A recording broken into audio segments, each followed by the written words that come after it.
The BayBoys is back with another one. The Bay is in the area. Hey, hey, hey. We're here.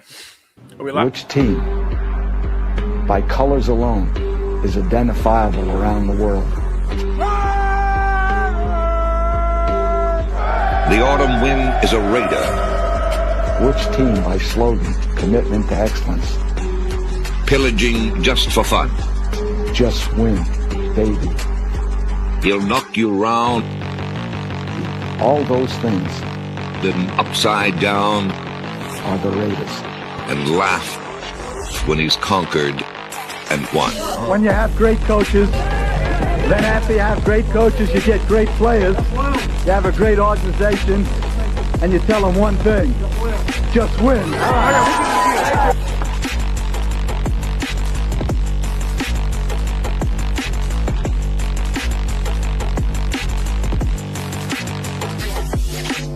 He's blowing up. Raiders.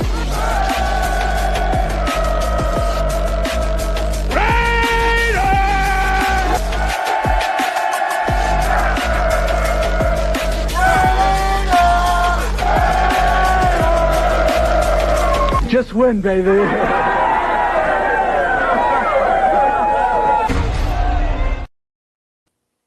That's right. That's right. Just win, baby. You see it. You see it on the chest right here. Just win, baby. That's what we gonna start doing.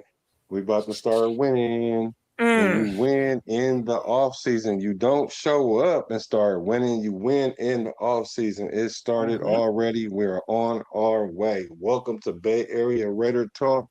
You with your boy Black, the quarterback, and you also with the good Raider as well. We are simulcasting at the same time on each channel, so make sure you go to both one and hit the like button, hit the subscribe Yo, button, Venti, and what let's up? get it going. Let's get it going. What's up, brother? How you feeling? We talking Raider news this week. How we doing today, Venti? Yeah, we are simul streaming today. For those who are for my channel tomorrow. Hopefully tomorrow we get back on. Actually, I think for the rest of the week it's gonna be just you and I every time I stream because my wife and kid are not here, so it's a good time to build that bonding. So for the rest of the week, I'm gonna be on this channel. For the rest of the weekend till Tuesday, I'm gonna be on this channel alone. After Tuesday, then we'll be doing both my channel separate and this channel as well. So yeah, thanks for coming in. Yes. Today we just gonna talk the stuff that we heard this week. We're gonna talk Raider news. Anything you guys want to talk about? We're gonna talk about some history stuff. I think we're gonna do a 10. We're gonna count down 10 players that you need to watch in camp. I did a segment earlier this week about five. Well, it was matter of fact, it was yesterday. 5 camp battles that you should not overlook. So we can talk about those things or whatever you guys want to talk about, but we definitely want to talk about the Raider news this week. Absolutely, absolutely. So what's on your mind? Let's see. Let's start off with. Oh, I'll tell you what's on my mind, but you can go first. Go ahead. I'm with it. Go ahead. There's plenty on my mind. Uh-huh. Go ahead. Let's get to it. What you thinking? No to Stefon Diggs, no to Tyrek Hill. Okay, all right, hold on then. Wait. You went where I thought you was gonna go. Hold on. Get out of here with your Justin Jefferson going to the Las Vegas Raiders would make me cry myself to sleep at night with rage, as CBS put out a potential trade where Justin Jefferson goes to the Raiders from the Minnesota Vikings for a first and third round pick after Justin Jefferson forces his way out of Minnesota over the next 2 months. There is some smoke around that because the quarterback situation in Minnesota is atrocious.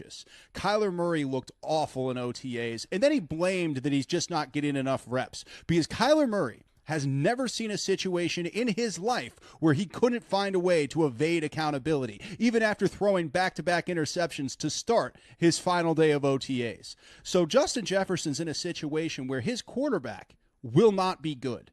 So he might push his way out of Minnesota. And for a first and third round pick, I think most Raiders fans would take that. Jefferson gets to go back to play with Kirk Cousins and also has a future with the number 1 overall pick, Fernando Mendoza, who I believe is going to be one of the best quarterbacks in the NFL. And if Justin Jefferson also believes in that, he could do a lot to develop Fernando Mendoza. So again, this from CBS would be an unmitigated disaster. However, there's a real path to it happening, and it's going to drive me insane if it does, because I still believe Justin Jefferson is the best wide receiver in the NFL.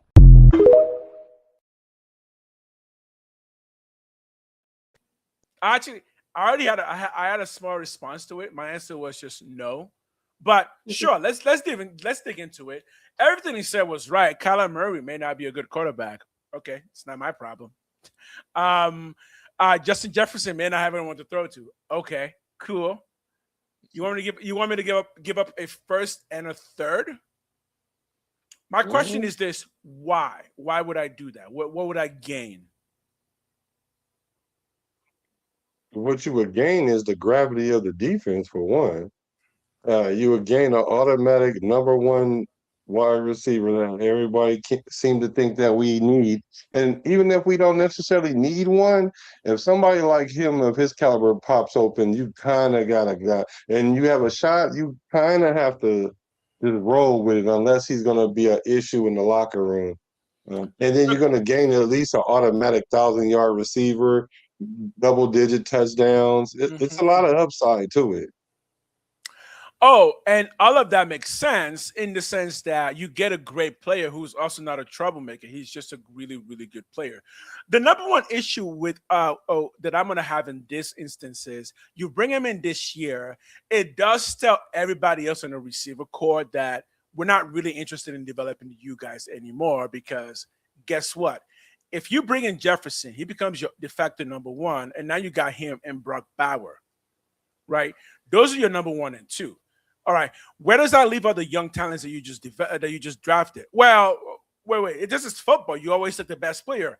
That's true, except unless you are committed to saying we are going to be a playoff pushing team for the next 3 to 5 years, that is the only way you would trade for Jefferson, because that is what you immediately communicate. We are going in, rushing in for the next 3 to 5 years. We are going to be shooting for the Super Bowl every single year. Because guess what? Justin Jefferson is going to would demand no less than that. Because why would he leave Minnesota if you can guarantee him that in the next 3 to 5 years, he's going to be competing for a Super Bowl? The question is, do you think that the Raiders right now are ready to start telling the NFL world that, yes, we are ready for a Super Bowl push? And I have a yes or no answer to that too. Well, the answer is no at this moment right now, but that's definitely the trajectory in which we're headed, because that's the goal. But at the same time, that's not really, I don't think that's something that is a make or break of why why he would want to come here. Like, okay, the position he's in right now, they're not going to a Super Bowl. They're probably not going to even make the playoffs. Matter of fact, they don't even have a quarterback. So you already know if you don't look the part, it's hard to play the part, similar to what you said. And they don't have the part. So Justin Jefferson, he has a better chance with this regime than he would there. Now, as far as for the Raiders, if you get a chance to get one of the top 2 wide receivers in the league, the other guys that's there, you guys are going to just have to understand. Like, you're just a victim of circumstance, because it's not every day, especially with the Raiders now, that one of the best receivers in the league would even consider coming here. And this is all alleged and this is all hypothetical, because I know CBS kind of drew the dots together, because no one's heard Justin Jefferson say this himself. Right. But this is all speculation. But we're just doing this for the fun of the exercise, right? And and so the mere fact that the Raiders can't be linked with top tier players and it really not be a joke, that to me tells me a lot about where we are headed already, and we haven't even played a game this year. Oh, that part is true. That part is true. But I did see in the chat here regarding young players. They'll be more hungry no matter who's on the roster. Have you guys heard me? So you can go look this up. I think the Raiders have the youngest, if not the youngest, roster in the NFL. At some point, I disagree, Frank. You cannot just tell your young players, "Oh, if we get a chance to bring in the best," it's like an investment is an investment, right? You're trying to create a roster that's going to be competing in the next 3 to 5 years. Do you need to create that roster right now, no matter what the dynamic is? Because, hey, guess what? Justin Jefferson is the best receiver of all time. Yeah, we did that once. Remember Devontae Adams? That didn't work out. But that, you know why that? Let's keep that in context though. The reason why it didn't work out was a couple fold. For one, we had stupid McDaniels, and for two, we got rid of the trade bait that we used to get him over here. We were telling them that him and Carr's gonna play together, and then you take Carr out of here. Like, so I would believe too if I was him. Okay, sure. But now let's fast forward. So all of that, right? That was Josh McDaniels' fault. Okay. Yeah. Let's just go ahead and assume that. Are we saying that for sure if you bring in Jefferson this time that our new coach is not going to somehow mess up that relationship to where a year from now we're going to have to no, how do you know that? Because there's no false pretenses. There's no attachment to or trade bait while we were telling him to come here, other than you're coming here to play with Kirk Cousins, a quarterback you already played with, and a coach that you're familiar with, and then you get a chance to play with the newest quarterback that's in the league, and you can help build the team as it is, because it wasn't like Minnesota really was a Super Bowl contender. They were a playoff contender, but that window closed very quickly. Now, for me, I would Trey Tucker's in his last year of his contract. He might not even be here next year. I mean, like our quarterback room isn't even like cemented yet. It's not even wet cement yet. So Naylor is a third. He was a third, not a third string, but a third option wide receiver. Besh, Dante Thornton. We don't even know what we have. So we don't really have a quarterback room. Now, if we brought in Justin Jefferson, we need to. At that point, then we need to create the room around him. And if we're creating a room around him, and that's the answer. Then there's no issue. And that's the reason for my no. That's why I'm saying no. I don't want to create a room around Justin Jefferson. I want to create. Well, we're creating it around now. I want to create a room around Brock Bauer. I want to create a room around Trey Tucker. I want to create a room around Malik Benson. I want to create a room around the young players that you invested in.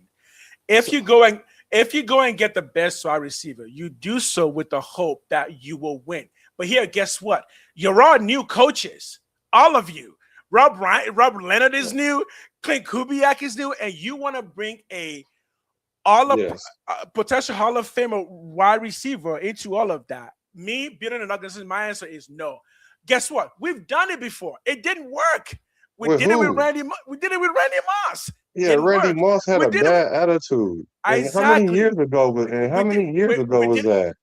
So that means we don't do it again? That means we don't do it again because Randy Moss had a bad attitude and he didn't have no quarterback. That's the reason why he was out there pouting. It's always someone but we have a quarterback. That's not even the situation we're in right now. Again, it's always some reason. That's what I'm saying. When it goes bad, there's always a reason it went bad. But let's look at the facts that we got here.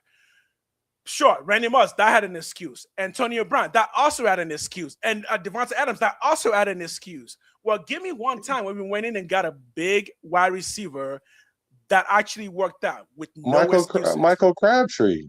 Michael Crabtree worked out for like half a season. What are you talking about? No, he didn't work out for half a season. He worked out for a couple seasons, and he was winning hella games for us. And the reason why we got rid of him was because Gruden. Because it wasn't because of him. Gruden came in and got rid of him. Again. It's like he got rid of Khalil. Exactly. Again, so that was the franchise doing that. Exactly. There's always a reason. But history shows that whenever you have new organizations, new coaches, it's best to just work with the people you have in house. Find out what they bring to the table. Well, you're saying, well, I already know what that other person brings to the table. What did you train that other person? Well, why don't you focus on your guys here? See what they bring to the table. Because again, Mendoza hasn't even touched the field yet, and that would be the promise, right? If you're bringing Jefferson, he's not coming for Kirk Cousins. Yes, he is. He played with him. If I was Jefferson, I would not be coming for Kirk Cousins. And he played with Kubiak. I would come here for more of that than Mendoza. Mendoza would be like the icing on the cake. Right. But the main course is either unproven or coming from injury. Who's coming from injury? Kirk Cousins. You guys, Kirk Cousins is coming from injury. He's 2 years removed from his Achilles. How old is Kirk Cousins? He's 38, but he's not coming off an injury. He's second year coming off his injury, though. All I'm saying is you're suggesting that to Jefferson, the idea of the Raiders sounds better than Minnesota. I'm like, no, it doesn't. He's been working with those same coaches for the past several years. Why would he leave that to come and work with Kubiak? And when we have no sure quarterback, I wouldn't do that. I bet you both our quarterbacks is better than those two quarterbacks they got. Sure. Even we can even put AOC in there and say AOC our quarterback room is much better than their quarterback room for sure. Even if we took Kirk Cousins out of it, Mendoza and AOC, that would be better than what they got going on over there. And all of that sounds great as a fan. All of that sounds great. No, as a player, as an organization for the Raiders, it doesn't make sense. It mixes up your messaging. The messaging, we don't have no messaging in the quarterback. Yes, we do. In the wide receiver room. No. Malik, for one, Malik Benson, right? So we're relying on a 6th round, 5th round wide receiver. Then we were relying on 2 wide receivers that we got last year draft, but we don't know what they got. Then we relying on a third option wide receiver and Trey Tucker, which is probably in any other room he would be the second best wide receiver, or at best. I mean, because his best season is only 700 yards. I mean, that's not wowing the quarterback room. The wide receiver room. Any wide receiver that got 1,000 yards would come in and be an automatic number 1 wide receiver, even with Tucker there. So okay, if it's just kind of like you can see, like you were starting to say, I can see if we were talking about Diggs. I would say absolutely not. I can see if you was talking about an Ayuk, absolutely not. I can see if you was talking about Tyrek Hill, absolutely not. I can see if a lot of those guys, absolutely not. But we're talking about a unicorn of a situation. Like you got to make exceptions to the rule. And this is Red and I just said it. Red and I just said it. We don't need Jefferson. We have BayBoys, but Jefferson will be cherry on the ice. I don't want cherry on top yet. I don't know what the main meal is. Our best receiver can't be the tight end. You guys, I hope you guys understand that. Your best receiver cannot be the tight end. No. Your best receiver can have the most yards and the most touchdowns. Your tight end can be that. Yeah, but he can't be your best receiver. Well, he doesn't need to be your best receiver. He just needs to be the best. He is our best receiver. He just needs to be the best person in the field. No, we don't need him. See, the thing about it, having a tight end is being the best receiver on the field. That's how you get your tight end hurt. Because for one, if you don't have focus on the boundaries from a wide receiver, and all they got to do is focus on the middle of the field of this guy primarily, then that's an issue because he's going to get hurt. Because he's going to have 2 or 3 people around him at all time. Yeah, he's going to make some catches. Yeah, he's going to get his yards, but they're going to hurt him because of he's the main focus. So you want to fix that issue by, 1, giving up your 1st and 3rd next year and paying Jefferson $40 million per year just to make. I don't know about $40 million a year, but I don't have a problem giving up a 1st and a 3rd because let's say, for example, we play this year and we realize we need a wide receiver. Even if we went out next year and in the 1st round go get a wide receiver, then you just trade for Jefferson. You're telling me there's no wide receiver in college that's Justin Jefferson. So essentially, the only thing we're giving up is a 3rd round because we were going to go out and get a wide receiver anyway. So the only thing we're really giving up is a third round. And to me, I would take that every day and twice on Sundays I would on not take. Mondays I and sorry, on Thursdays. and I wouldn't take it on Saturdays. I just wouldn't take it. I get it. It makes so much, but still, I don't know what I've got in house. After the 2026 season, then we can talk about bringing in somebody if we don't have that somebody. It doesn't make sense. You've already done OTAs. The good news from your receiver core is already coming. Let's not forget, good players get better, right? So Justin Jefferson did not come into the NFL as the number one wide receiver in the history of the NFL. You actually have to work to get there. Are you telling me right now that you do not believe that any receiver that you have on your staff, on your crew right now, that none of them have the capacity to become a Jefferson? So you're going to go spend $30 million per year? Why not? What's the reason? What's the reason?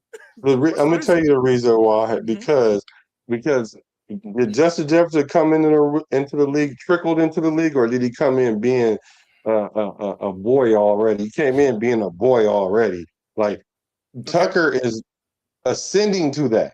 He hasn't even had a 1,000-yard season yet, so he's not even really a major factor. He's not someone you're going to have to roll your defense around over. You're not going to have to double team Tucker. I promise you, you won't.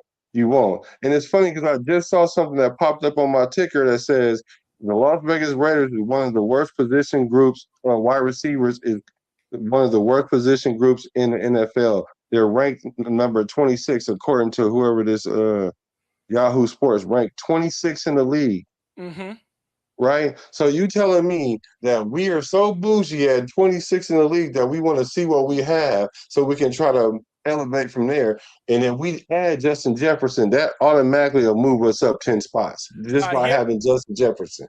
Because it'll be so hard to game plan for Bowers and Jeffersons. You can't double team neither one of them guys. You don't need to. Again, there are no persons in the NFL that just by them existing automatically makes a team Super Bowl ready. You have to work on those things. Why would I not take Jefferson? Again, I don't know what I've got anywhere. I don't understand what the rush is, what the big gamble is. You have to pay the guy. You have to give up draft picks. I just don't think the messaging is good. I think it's bad messaging. And I think a lot of people in the club and outside of the club are going to say, do we really need this kind of drama when the season is just getting started? We just started the regime, and we're already having a $30 million per year panic, including giving up draft picks. This would be Josh McDaniels 2.0. Why? Well, we don't know what we've got. Let's go get the best wide receiver in the league and bring him in for the quarterback he's already played with. Yeah, again, we've done this dance before. It didn't work.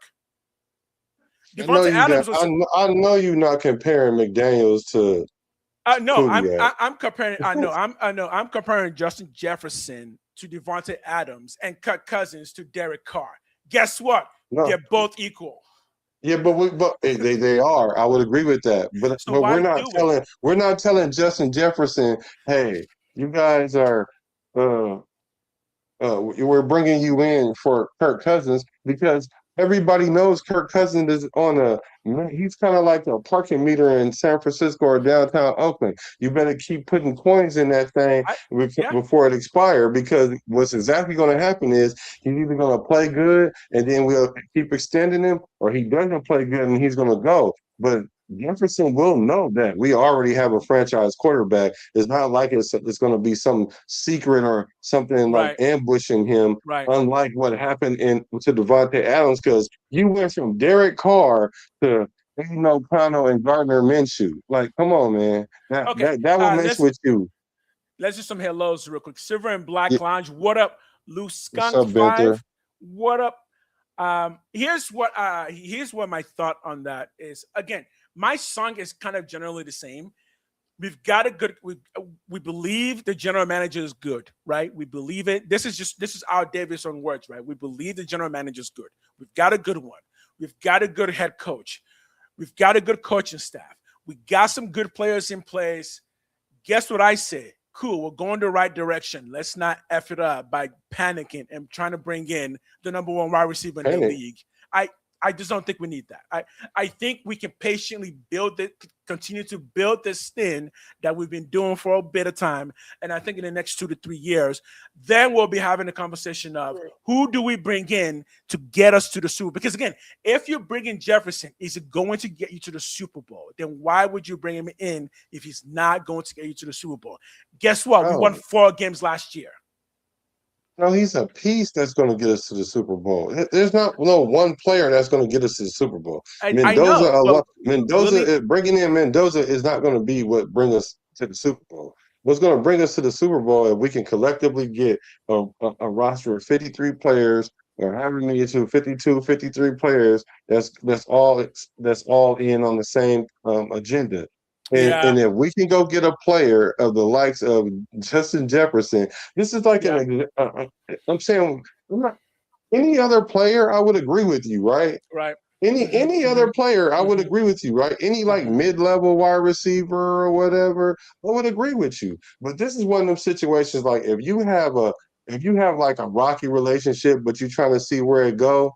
But then Beyonce or Rihanna want to give you their number and they thinking and they want to date you, bro. You gotta make an exception to the rule, man. You might have to break up what you got going on. And that's what I'm married. My stuff ain't breaking up no day. Not for no. No. But that's because you have a solid marriage. No, we don't have a solid but here's wide my receiver point. room. But our wide receiver room is not even right. It's ranked near the bottom of the league, and you can see why because we don't have a wide receiver. I get it, but that is my point. You've already started this program where at OTS players didn't even have the shield on their helmet. You already made them go through all of that. You earn your shield. And the season's about to start, and then you go and get Jefferson. What, he doesn't have to earn his shield? He just gets a pass because it's Justin Jefferson? No, because we know what he does. I don't care what he does. And plus, earning a shield was just a mind thing that coaches do. Like it's a thing. It's a thing. They were going to have their shields by preseason regardless.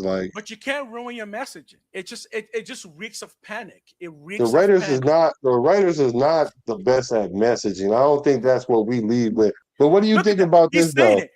Rice, Antonio Brown, Devonta Adams, Javon Walker. Dude, we've tried this all before. But that don't hurt. That didn't hurt nothing though. What did that hurt? It didn't help. No, it didn't help. So we gambled on somebody that didn't help. Okay, cool. Because a lot of it was a character like Antonio Brown. He didn't even make it to preseason. So I don't know why we're using him, but we could use him though because that's a character issue. Jefferson doesn't have character issues that we know of. But here's my question though. Well, how do you feel about this? Frank White makes a very good point, man. If we don't get Jefferson, someone in the division will. So imagine if he went to Kansas City. What you mean no? Why wouldn't he go play with Mahomes? If he goes to Kansas City, let him have him. Who else would get beat down? They already have everybody. They already have, at some point, they just have too many names that it's just going to be easier to skim against them because their problem is going to be, how do you skim all these people that you have? Yeah, let them load up. We've already made this clear. We're not ready for a Super Bowl push yet. Let them spend all their money loading up. Fine. They'll win the next 2 Super Bowls. Are we going to compete with them in the next 2 years? No, we're not. Let them do that. Let's build our core players that we invested in. Let's build them. Again, if you try and trade Max Crosby in the offseason, and then you trade for Jefferson right before the season starts, what is your messaging? It would just confuse everyone. You're trying to get rid of one club leader and then bringing in somebody else's club leader because he's disgruntled with them. Well, if he's disgruntled with them, why would he all of a sudden get to you and be happy? Why would he show up on day one and he's like, oh, I'm ready to go? Okay. So since we talking messaging then, right? Is that the reason why that he's sitting up there saying that Aiden O'Connell is pushing Kirk Cousins and Mendoza when we know that they're not on the same level? Is that the messaging thing that we're talking about? Because that's what you're telling me. Wait, who's doing that? Who did that messaging? You talking about the coach? Kubiak said that. Kubiak said, I wouldn't sleep on Aiden. Aiden is pushing Mendoza and he's pushing Kirk Cousins. And we know dang on well that Aiden O'Connell don't have a shot to start this year. But is that the messaging thing that we talking about? Because if that is what we're talking about, then okay, cool. If we're going to be consistent with that, we're going to be consistent all the way across, and we're going to think about messaging, and it may bring in bad messaging. Or to me, it could bring in the messaging that we're willing to do anything, especially spy tech, to make it happen. Because we dang near got rid of Max, right? We dang near got rid of Max. We win and we go out and somehow get Jay Jettas. That's telling me that we're really doing anything. Because even the times that we failed, when we failed with Devontae, that's because we were swinging for the fences. When we went with Antonio Pierce, we were swinging for the fences. When we went yeah, both of them. And when we went with Pete Carroll, we were swinging for the fences. Now, granted, it didn't work. Even Chip Kelly, we were swinging for the fences. I'm not mad at us swinging at the fences, but the thing is, if it ain't gonna work, then cut bait quickly. Don't do like the Raiders do, double and triple down on it until the franchise is to a point that is so hard to recover that it takes 2 or 3 seasons to do so. Okay, but here's what I think. I think John Spytek has made it pretty clear that his messaging is not swinging for the fences. That right now, his messaging is we need to build the core player base in here that people want to come and watch here because we need some breakout stars. And I think that's where the Raiders are now. If you bring in Justin Jefferson, you will stunt somebody else's growth. Now, does that matter ultimately? Nope, because it's their fault, whatever. I get that. But the messaging right now is we need to build the base. When you come to Las Vegas Raiders, who are you coming for? We are going to get that. And then we're going to build around those people. We already have one of them for sure, right? We already have Brock Bowers for sure. We already have Genty for sure. Again, you don't need to bring in Jefferson right now because it doesn't make any practical sense. It's just like it would be extra, but you haven't even proven that you can do well with what you've got, let alone you're already looking for the dessert. You're not going to do better. You're not going to do better without him. I promise you. This wide receiver core is not going to do better than Jefferson by itself. Like for real. Jefferson might have more yards than like our two top wide receivers this year. Here's the question. If he don't, he's gonna be within 100 or 100 or 150 yards. He might score more touchdowns than our top 2 wide receivers. Like we're talking about Justin Jefferson. We're not talking about it's only 2 wide receivers that will fit this conversation. It'd be Justin Jefferson and Jamar Chase. And I really probably wouldn't even go with Jamar Chase. I'm lying. I will go with Jamar Chase. So them was the only 2 exceptions to the rule, bro. I agree with everything else you're saying, but these 2 guys are the exception to the rule. So answer me this: if they're the exception to the rule, how come their team doesn't win? Well, you want to know why? Let's start with Cincinnati. We know why Cincinnati don't win because they don't have an O-line. They don't have an O-line. They don't have running back, a consistent running game, and their defense is suspect as all outside. So they got 3 phases. And the 4th reason why is because the quarterback and the 2 wide receivers got all the money, so they can't even fix their situations. Okay. Now, the teams that win are teams who build. And then once they've built, you'll see them make that splash play, right? Look at the Rams. They do it every year. But the Rams didn't start their dynasty by trading for everyone. No, they started their dynasty and went to the Super Bowl with Jared Goff. And then after Jared Goff realized there's one missing link, which is somebody who can just throw with a little bit more accuracy. And then they brought in that play. But they already had everything else. We don't have anything else. Yes, we do. What do you mean? On offense, we went got Tyler Lindenbaum. We went got Tyler Lindenbaum, so we upgraded the O-line. The O-line is upgraded. We have a tight end. We have a running back. I mean, the only thing we don't have is a wide receiver. Like you said, they brought in the quarterback because that was the piece they needed. Well, we need a wide receiver. That would be the piece that we need. But we haven't played a game yet. That's the difference. They went to the Super Bowl. So we gotta wait till we get almost to the Super Bowl and then go get a number 1 wide receiver. Yes. No, because if these wide receivers don't do half as good this year, we're gonna go get a 1st round wide receiver. next year. And so That's been then my you whole telling me, point, right? If and then so you telling me bring in an unproven wide receiver that's never played in the NFL, because that's the argument that we have right now, that we haven't even played a game yet. So we're going to rely on a wide receiver that we don't know who it is. We don't know what level he's going to be, because we don't know where we're drafting at. But what we do know is we have Justin Jefferson, who's been the top wide receiver since he's been here. Since he's been in the league, like we know what he brings. we do, There's nothing to guess about. Yeah, exactly. But it also doesn't mean that we're going to win more than 4 games. Yeah, dude. That's well, in theory, it should. In theory, it should. But things fall apart, and the reason things fall apart is when you don't build from the bottom up, the top is going to eventually crumble. And once that top starts to crumble, coaches start getting fired. Because guess what? If you bring in Justin Jefferson and it's week 8 and you're pushing 2-6, guess what the conversation is going to be? Because it ain't going to be good. Look, right now, if you don't bring in Jefferson, if by week 8 things aren't going well, guess what the conversation is going to be? Let's bring in Mendoza. Let's start this thing early. Again, the messaging is going to fall apart. It's going to fall apart, and Raider Nation is going to be end up being more. How weird is it that we fired? I don't care. How many coaches have we fired in the past 6 We're years? not firing Kubiak no time soon, bro. Kubiak is not getting fired no time soon, bro. We weren't going to fire Pete no time soon. We weren't going to fire McDaniels. He was only going to be here for 2 years, max. This is the same message. That's what I'm saying. This is the same message. We're not going to fire him. Let's just build. Let's just build. This is a rebuild. Let's rebuild. Build what? What can we build with two sticks and 2 sticks and a twig? That's what we have in wide receiver. Like, so we can start a fire, but we can't start no blaze. Right. Like we got to be realistic about our wide receiver room. Like, right. So here's what I'll say. If you watch Malik Benson play, I see archetypes of an Antonio Brown.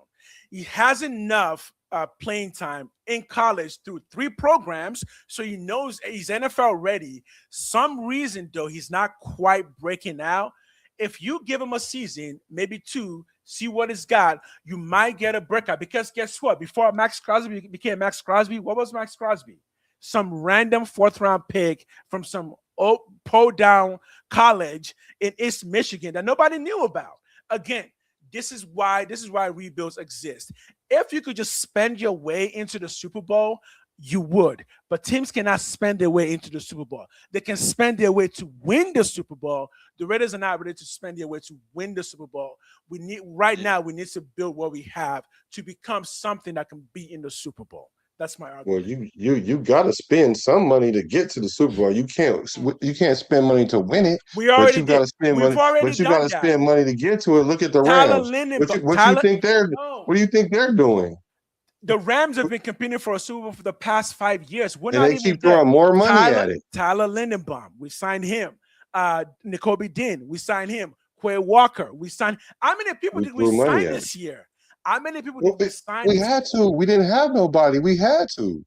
Yes, our roster was our roster was 0. You know how many quarterbacks we had on the roster at the end of the season? 1. We had 1 quarterback. So of course we had to go get quarterbacks. Okay. You know how many linebackers we had? Like what, the two that's backing up the 2 that we got? Like, we didn't really have. You know how many free safeties we had? 0. We had our strong safety playing free safety. Fine. So, I would say if we have to trade for somebody, let's go trade for other positions that we know for a fact we can use major improvements in, rather than a receiver. Because with the receiver, you can put 3 of them out there and create confusion. Because remember, the whole point of our coach is that he's good at designing offenses. If he's good with that, let him do it with the people we have now. You don't need to give him a $30 million guy to show that. Show us JSN. That's true. Show us JSN. JSN did not come into the league as a number 1 pick. He didn't. He was just another receiver. JSN had 1,000 yards his first season starting. Exactly, because of Coach Kubiak. We don't need to go that was get before Jefferson. Kubiak. That was before Kubiak got there. He went from 1,100 yards to like 1,800 yards when Kubiak got there. But he had already had 1,100 yards before Kubiak got there. Trey Tucker had almost 800 yards last year. Under Kubiak, he can get 1,000. Why do you need Jefferson? Just get 1,000 out of him.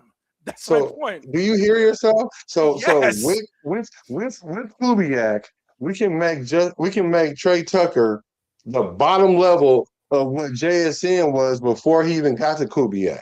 So you're telling me that means Tucker can only get so high. Tucker's not about to have 1,700 yards. He's not about to have 1,500 yards. Okay. He's probably not even going to have 1,200 yards. Okay, why would he not get 1,200? The quarterback play last year was because garbage. He's not that. Because he's not that good. No. But you said the quarterback play last year was garbage. O-line play last year was garbage. Running back play last year was decent. When you fix those things, he can get you 1,000 yards. He can get you 1,200 yards. Yeah. The extreme though, 300 more yards is like another quarter of his production. I think we can almost. Actually, it's almost half of. He almost have to. It's almost 50%, like 40% more production. So. Okay.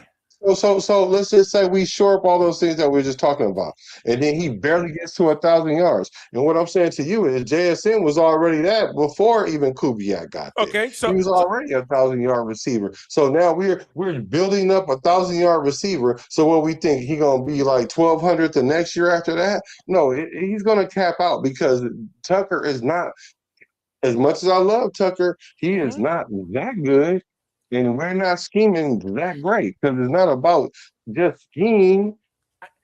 He's not here because of scheme. He's here because of the type of person he is. And plus, anyway, we don't even know if we're going to keep him because this is the last year of his contract. Again, but those are all hypotheticals. Like Justin Jefferson is proven, so he'll be better for sure. But again, you can't guarantee me getting more wins for $30 million a year and a first-round loss.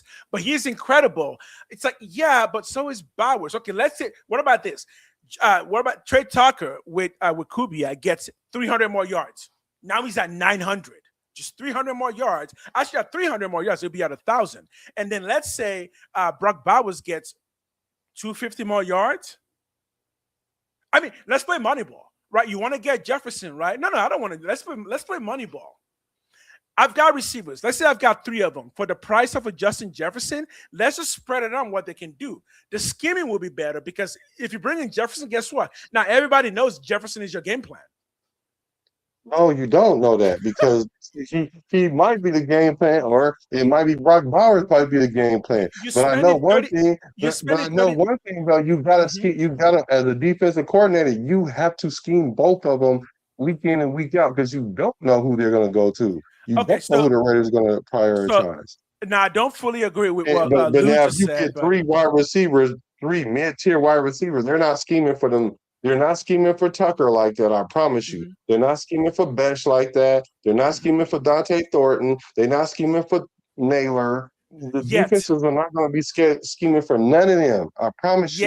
They're going to be scheming for Brock Bowers. And that's going to be too much because eventually he's going to get hurt if they keep doing that. So we have to get somebody on the wide receiver to take the pressure off of Bowers.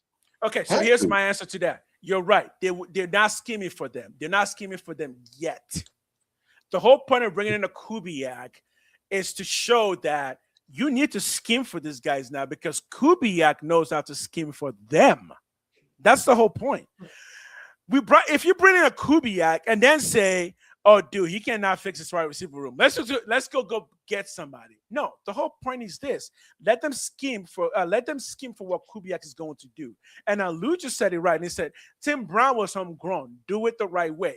Again, there is no right way. If you're trying to beat the Raiders, there are some things that you do have to do, and that is you gotta build from the inside out, not from the outside in. Because outside in means you're gonna give them way too much money, way too much capital for a hope. Who's doing that? Who's doing that? Name a team that's doing that. Team that's doing I'm talking about a team that's winning Super Bowls. Who they're scheming? Like building from the inside out, not the outside in. Absolutely. The Chiefs bring in people every year. What do you mean? The Chiefs bring somebody in every year. But the core of the Chiefs are the Chiefs. Patrick Mahomes, he's a chief. Patrick Mahomes is a chief. We're talking Travis about Kelce, 2 players. he's a chief. We talking about Got two players, but let's talk Chris about their defense. They're not Chris building their Jones. defense from the Chris inside out. They're not. They bring in a different receiver every year. Like they don't. They're not bringing somebody that they drafted and then making him their prioritized wide receiver. They're not Okay, doing but that. are They're they not even spend doing that with their running backs. They just got a running back from where? Seattle. So they're are not they building from the inside out. They're yes. not. Okay, are they spending 13 million a year on other people's players? They're not. Their most paid players are players that they built in-house. Who? You This talking about stuff matters. Mahomes? Their You most talking about Mahomes? their most expensive player also happens to be the player that they groom themselves. That says a lot to the fan base. It says a lot to the other players that are there. It says that you're going to believe in us to develop our skills rather than just bringing in people and paying boatloads just to bring in somebody else because you don't think we can develop to the level of a Jefferson. How old is Jefferson? 28, right? 27. He's 27. 27. But what? And he just turned 27. We've But got what players that player? are 5 years younger than that. We've got But they're younger not. players. They're not even close to him though. But They're name a not. player. Name a player. Name a player that Kansas City have that they drafted. Talking about Mahomes, the quarterback, because all the teams go draft a quarterback. We're talking Uh, about their whole team because you said we're going to build the team from the inside out. So name a player, and Kelsey been there hella long, so let's not even use him. Name another player outside of them two players that they've drafted since they've had them two players. Name a player that they've drafted that they've just homegrown. Okay, Like you know what? You know why we can't name them? Because every time the Chiefs win a Super Bowl, they lose those players to other teams. like Yeah, other teams go trade for those players. I want to read this question. I want to read this real quick. He said this Jefferson stuff is fantasy. Why would Vikings trade their best player? Also, would he ask again to hold exactly. on, would he ask to come here? Another team not better than the Vikings. First of all, we're better than we're going to be better than the Vikings this year We're for going sure to be. because they don't even have a quarterback. But second of all, Justin Jefferson, he doesn't. Me personally, I think it would be a this year thing that we would get Jefferson. If we were going to, this 1% chance that we're going to get Jefferson, I don't think it would be a this year thing. I would probably not Okay, necessarily want it to be a this year thing either to see that's my what we point. have, right? But if next year comes and he says, look, last year was my worst year. I had 1,000 yards and I barely got that thing. And then this year, I barely got it or I didn't get it. Matter of fact, I have no more guaranteed money on my contract. I'm out, right? They're Okay, going to trade him. They're going to trade him. They're so going to trade him to somebody. I am willing to concede this. I would say this. I'm not necessarily saying we don't need or want a Jefferson. I'm just saying not this year. At the very least, give me till trade deadlock, to the trade deadline to see if none of our receivers just are not emerging. And we've won like 5 games. We need a little bit more. Look, it's still wide receiver. Let's go trade for Jefferson. Right now, though, I think the messaging will be too bad. I think the locker room will be unhappy. And I don't even think Jefferson himself will be particularly happy because there's no guarantee that if we were talking about trading him to the Rams, yeah, the answer on both sides of that would be a hell yes. But right now, if we're having this conversation, it means that Raider Nation will be very split on bringing somebody like a Jefferson in. And you don't want to do that with $30 million per year and give up a first and a third for, again, the fan base saying, why are you doing this? And right now, there's at least enough split to tell me that no, the fan base is not ready for that. They will be very split on this. If he was going to the Rams would not be split. That would make sense. Right now, it doesn't. Exactly. I don't know. Yeah. But I think next year. Maybe next year. But again, we'll see. Yeah, I think for sure, like we got to see what we have. But I know what we don't have. Yeah. We don't have a Justin Jefferson on this squad. I don't care who breaks out this year. Right. There We don't is have no a one's Justin going to break Jefferson out like Justin Jefferson while he play on a normal. At the wide receiver position, you're right. We don't. But we Yeah. do have some good lights there. We can use Brock Bowers to draw out some of the skills in our wide receiver core. Because again, this all comes down to scheming, guys. And this is the excitement. It's not just that Brock Bowers is the best tight end in the league. It's that Brock Bowers' particular type of skill set does scheme really well with having receivers around him, because Brock Bowers can pretty much do everything except be an X receiver, right? Again, Jefferson will just add another level that I just don't know if it's necessary, man. We have the pieces in place. We've got them. We've got speed. We got guys who can catch. We got guys who can possession receive. We got guys who can go deep. Justin Jeffersons are developed. They don't just drop out of a tree. They're developed. I'm just saying, let's develop our own Justin Jefferson.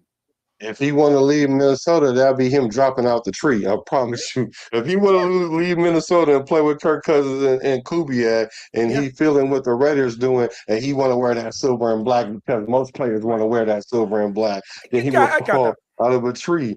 I got that. Right? And here's what I say. And why we gonna look a gift horse in the mouth? Why we gonna do that? Like, that's a gift for us. Just like the Max Crosby thing. When was the last time something great like that happened? Usually we're at the bottom, at the tail end of the stick when something like that happened. This time, not only did we get the players that we went out and got a free agency, we actually got our best player on defense back too. Like that never happens. So if Justin Jefferson being willing to come to the Raiders, I think that could be nothing but a good thing to me.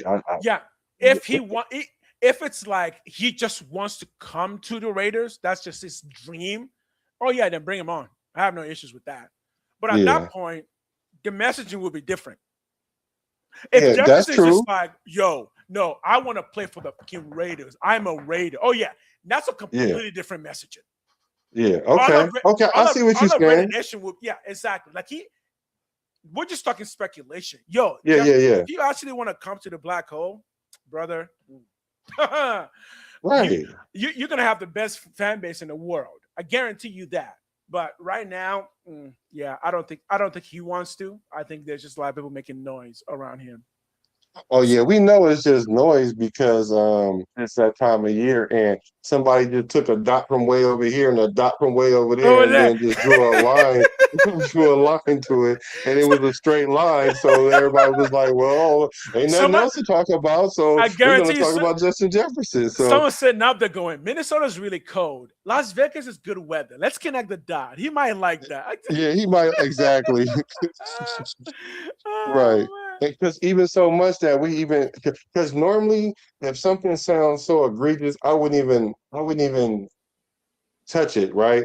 But the fact that 1% logic, I mean that 1% is actually a straight line though. That little 1% is an actual straight line though, right? Because he really could be like, look, y'all messing with me, these quarterbacks. Y'all messing up my money because I'm at the end of my contract. I really want to get another big contract because I'm 27, right? I'm trying to break the bank on this contract, but y'all giving me a quarterback that's going to give me another 1,000 yards when I'm a 13, 14, 100 yard or more. JSN just has 1,800 yards. That means Jay Jettis need to go get like 1,600 yards if he want to get paid. And he ain't going to get that with McCarthy because he can't stay healthy. And Kyler Murray don't want to study, so he ain't going to get it to him. So Jefferson looking at the writing on the wall, be like, look, going into my last year, I'm not dealing with this. Y'all going to have to trade me. And they're going to have to trade him if he says that, especially if he come out and say something in a cryptic tweet talking about he likes silver and black. Because if he do something like that, then it's going to be over. I agree. The team that's likely, a sneaky team likely to get a Jefferson that we haven't talked about is actually the 49ers. I knew you was going to say that. I knew you was going to say that. I knew you was going to say that. Exactly. Say why. Say why. You're not Tell wrong. me why. Tell me why. You're not wrong. Because they're closer to going to the Super Bowl, and they're just a number one wide receiver away from blowing that offense wide open. And it's the same kind of offense that Kubiak, similar, not the same, but it's still a Kubiak system. So it would be a better fit for him there. And then not only that, the pressure of being a 49er is nowhere near the pressure of being a Raider in this situation. I love football that makes sense. We can claim that all the best players in the NFL want to play for the Raiders, but it's like at some point, even they know what makes sense and what doesn't. And I think if there's a team that he really wants to go to, it would be the Niners, especially since Brandon Ayuk is definitely not going back to the Niners, right? Right. So. Yeah, Yeah. so that is And someone just said that Brandon is the only one available. I don't want Brandon Ayuk either. I don't want him. no, but see, the thing about it is we're not going to bring in the Brandon Ayuk because we already made it clear it's Yeah. not about the player that we can put into scheme. Right. It's the type of player Type that of we're player. going to, and the type of player you've seen that they've been getting is all high character player. They'd rather go get a Trey Tucker that they know have a good character than go get a Brandon Ayuk or go get a Diggs or go get somebody that might have a character issue that Mhm. we've already seen have a character issue. So they're already going to steer clear of that, And I'm so gonna tell you. I get it because you can do more with character guys than scheme fit guys. I get it. I agree. I will agree with that. I'm not gonna lie to you. I that first round pick you're talking about. No, I really rather spend that on a wide receiver next year in the draft. Me personally, I do. I think in the worst case, in the most medium case scenario for the Raiders, we still get a top 15 pick in next year's draft, meaning we won about 6 to 8 games, and we can still draft because I love Jefferson. But again, I'm not familiar with his game. He's up there. Somebody trained him up there. I kind of want to just build our own guys in house. So I would love to have the next Tim Brown, but I think I would love to draft the next Tim Brown rather than just trading for, Bro, hey, ideally, I would rather do that, but I wouldn't want, bro. So this worked a couple ways. If we go get a wide receiver in the first round and we have other areas that we need to address, I'm going to be pissed because I'm going to be like, the wide receiver is probably the last position we need to fill out, especially with a number one receiver because they're going to a first round wide receiver because they're going to be diva-ish. I promise you. Those first round wide receivers are diva-ish unless you just get this super humble guy. And the thing about Tim Brown was he found Jesus Christ while he was after when he came to the Raiders. So he became that humble guy, and that's why we learned to love Tim Brown because he wasn't above the shield. Although we knew he was the best player that we had for many, yeah, many years. And I don't think that these new receivers are even like that because the culture is not even like that no more. Because even the culture says it's about me, me, me, me, me. And Justin Jefferson has a little bit of that. Because I have a problem with a player wearing gang of diamonds and teeth busted out and diamond earrings and all that. Because I'm like, if I'm on defense and I see that, I'm trying to bust his head open every time. I mean, I'm trying to hurt him every time just because you're a prima donna. You ain't out here to play football. You think it's a fashion show? right. But he's so great at what he's doing. You gotta be great if that's what you're gonna do, right? And all I'm saying that to say is the dynamic of wide receivers or just players in general is different than Tim Brown going to go get a humble guy in the first round. We're not gonna do that. Now you might can find that in the Malik Benson, Right. Somebody that's gonna come from out the ashes and then rise to be a fiery phoenix. Then you might could get that. But Right. that's a long stretch. So I get why we wouldn't want to necessarily do that. Of course, we would rather get it from the inside. But the way we're building this team is we are looking for the future and we got future pieces, but we also got some pieces right now because we're trying to win some games right now too. We're not trying to just be losers. 4 wins next year. There's no way I see us winning 4 games next year, and that's it. There's no way I see that. I think last year we definitively knew that the biggest issue was O-line. That was clear on the offense. Oh, you talking last about year? After the season was over? No, just last year in general. Last year, from the beginning to end, the biggest issue was always O-line. Well, for me, I had a different take than that. My biggest issue all last year was not the O-line, but it was somebody associated with the O-line, which is Chip Kelly. Because if you don't call plays right, even if your O-line is deficient, as an offensive coordinator, you're supposed to call plays for the strengths of your O-line and avoid the weaknesses. And we didn't play towards our strength or our weaknesses of our O-line because Chip Kelly was sabotaging the team because he was trying to be the head coach and he wanted to bring his own receiver in. He didn't like Geno Smith. Like, he didn't want Geno Smith as his quarterback. Right. So Right. that Right. Right. was an issue right there. But for your argument though, outside of that, it was the O line. Yes, I'll go with And that. Let's and run I with it. think this year, John Spytek and company did fix our biggest issues, which is we needed a good coaching staff, somebody who was young, a tactician, and ready to go big. We got that, and then he went ahead and just fixed the number one thing that we all knew was the O line. I think with those two improvements, I think other parts can fall into place rather than going out. And I mean, look, I'm not against the argument of let's just fix it by just buying it. Yeah, I get it, but right now, no, money's scarce. Money's scarce. We fixed the quarterback position first, and then we fixed the safety position first. Then we started dealing with the O line. So those are the two major things that we needed to take care of was our safety position and our quarterback position. And then we addressed the O-line. And we only got one player.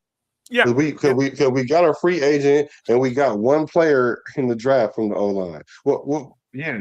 So really and now we got two players in free agency because we got Burford and Linderbaum. And Linderbaum was like getting a player and a half or two players. Right. So we did address those things, and I think Spike Tech did an awesome job of taking care of multiple positions. Are all the holes done? No, but we had like about 15 holes in this boat. We were Swiss cheese up in this thing. So at least we plugged some of them up, and we're not sinking as fast. A couple of our people could put our hands in a boat. We might got a little leak, but I hope it's not a big leak. And if it is a big leak, then we can handle that next year in the off season. Exactly. We know where the big leaks are on our team. Exactly. Yeah. And again, like I look, if Jefferson wants to come to the Raiders, bring him to the Raiders. But I do think there is very good logic and sense in saying, let's just wait at the very least to half the season. It's not like we got a bunch of scrubs as receivers. They are in the 1% of in the world when it comes to football. This guys did get drafted. You know what I'm saying? So it's not like Malik Benson could not in any case be anywhere near as good as Jefferson. No, there's a pathway. There's a pathway. Jack Bash can become a good 800-yard possessive receiver. That is possible based on what he's capable of. Dante Thornton could be a good 5 touchdown a year deep threat and could potentially become even better if it puts on a little bit of weight. Just because Jefferson has already done all of that work and become who he is, doesn't mean the people that we have in-house can't do the same. And at some point, the messaging you tell your team could potentially cause more harm than good. And right now, the people that did not make the team any better last year are already off the team. Everybody right now that we have did not materially hurt the team last year. So now we can kind of put those things in place. So okay. So Lou says Jefferson, if it takes a huge cut and shuts his golden grill, that won't happen. That won't happen. Y'all know how that won't happen. Amber said Jefferson is my favorite receiver. I'm not against him. I just don't see him going to be a Raider. I don't see it either though. But like I said, is that 1%? Is that 1%? That 1%? That 1%. So let's talk about. So here's what I say about that 1%. Yo, put in the donations, guys. Get in those donations, right? You guys can be the 1% of this channel. Get in those extra donations because we gotta grow. We gotta grow this thing. We gotta grow out here. So you ain't lying. Dude, I need money to get a Jefferson. I don't have Jefferson money at all. Give me some Jefferson money, okay? Let me get some Jefferson money. Help donate by hitting that like button. We can donate to the team right now by hitting that like button. Please. And if you guys have any topics that you guys want us to address, put a queue for question, and so that way we can see it in the chat, and then we'll address it. Because here's the thing, I can talk a Raider. I can talk a Raider for 24 hours nonstop. I will just keep talking and talking. So if you want me to answer something specific, you better get in there because we're gonna end at 9:30-ish. I will not stop talking till 9:30. So you better get your questions. We'll be talking Justin Jefferson for 2 hours because we already talked an hour about him. But I do want to talk about the camp. So that's what's coming up in a few weeks here. And we want to talk about 10 players that you think that we should really watch Yo, in the camp. real So quick, what are your thoughts? for those who follow my channel specifically, camp is going to be crazy for us because I'm going to do videos for every single player that's getting buzzed, like in-depth breakdowns, their feet work, their hand work, their speed, their everything. I'm going to break them down so much, you're going to think I'm a surgeon. Anyways, I cannot give, if I give you top 10 right now, if I straight up just give you like top 10, you're going to forget a couple of them. Well, So, no, we'll just start with a name or two. perfect. Let me give you, let me say Lucky Tassi. Okay. He's 22 years old, and I feel like he's not quite ready, not this year. But we need a nose tackle. We only have one other person who's got the size to be nose tackle, and he's a little bit small, and that's Brandon Cleveland. So Lucky Tassi, it's a bit premature because I feel like he's still too young, still not there yet at 370 something. He still needs one more year to slim down. But let me know your thoughts on that. I'm going Lucky Tassi as like number 10.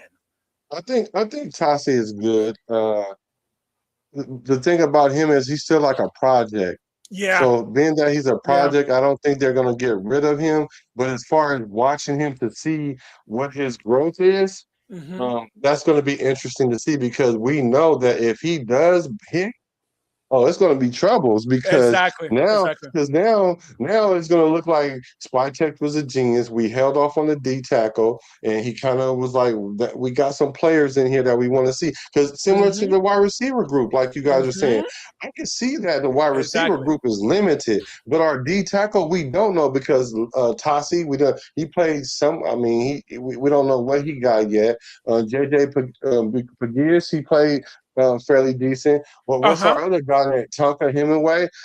These guys had 4 sacks in limited time. So we like, wait a minute now, hold on, wait a minute. We don't need you to do everything, but if you could do that thing again like you did, do that thing again when we put you in. And then we'll take you out, put the other dude in. Hey, you do that thing you do now. And then Tassi, we need another one of them. So can you go do the thing that we know you can do? And then we can kind of have that by committee.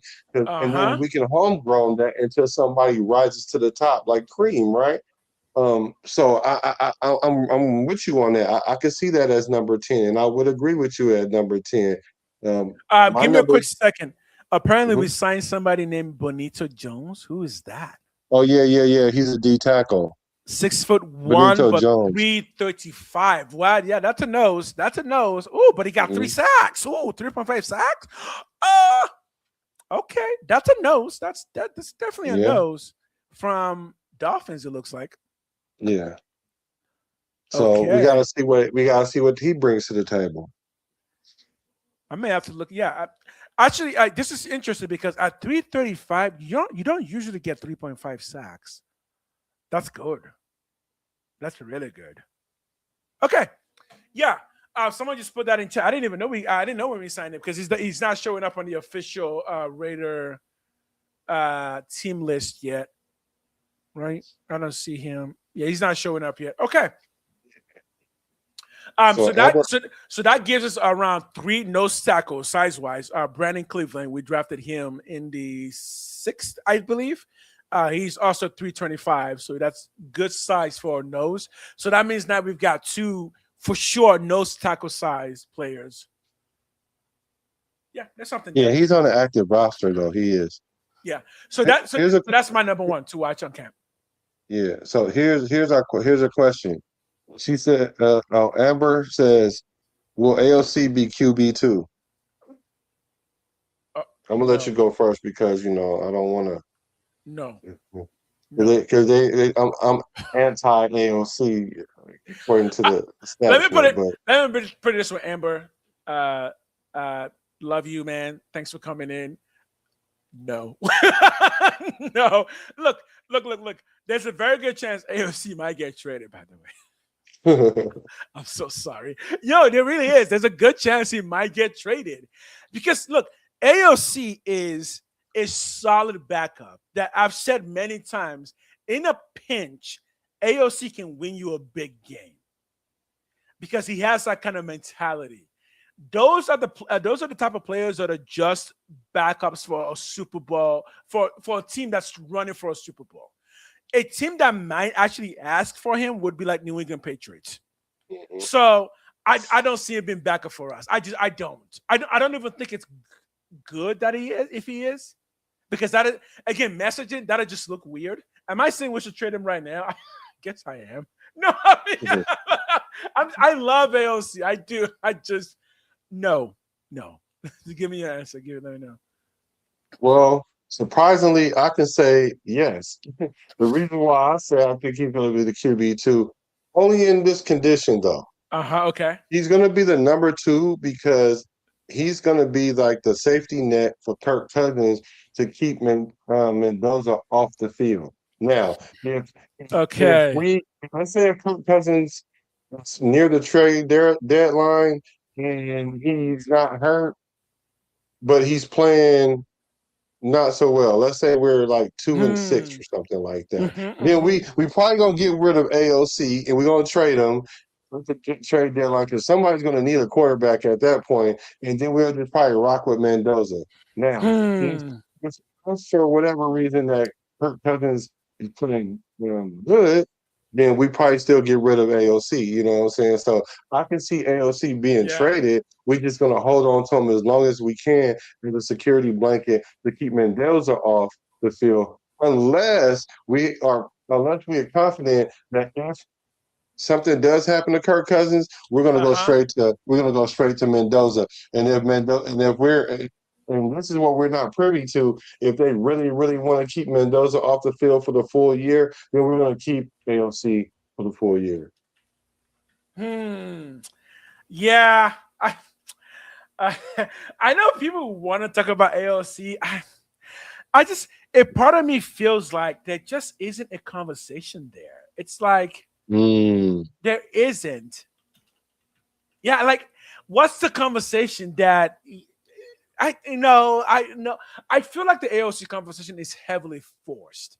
He's not the future. He's not even the future like backup necessarily, because we're gonna draft another quarterback next year in the 5th, and if that quarterback happens to be better than AOC, Right. it's just it's forced. You know what I mean? It's like no, there's nothing here.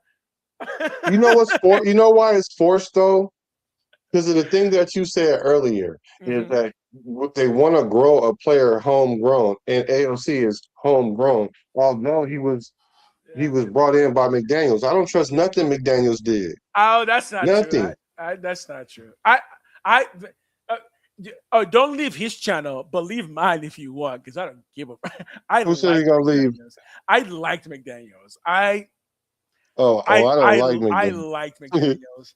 And I would not be surprised if in time we discovered that Mr. Antonio freaking Pierce had something to do with somebody getting fired or just the negative team chemistry. That's all I'm going to say on that. All right. Amber says, most reporters whispering how AOC is looking bad. They always say that every year.